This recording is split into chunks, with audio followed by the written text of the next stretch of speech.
Arbitrage funds offer unmatched flexibility compared to fixed deposits. There is no fixed maturity date, allowing you to invest and withdraw your money whenever needed.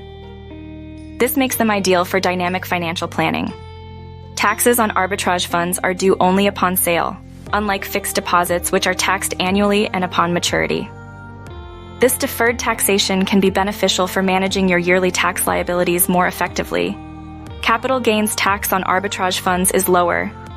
For holdings over 1 year, the tax rate is 10%, and for shorter periods, it's 15%. In contrast, fixed deposits are taxed according to your income tax slab, which could be as high as 30%.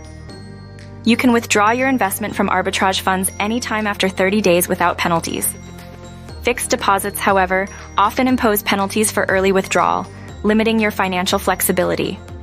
Arbitrage funds are suitable for those in high tax brackets, who can manage variable returns and prefer flexibility. Fixed deposits are better for those prioritizing safety, in lower tax brackets, and who can align their cash flow with FD maturity dates.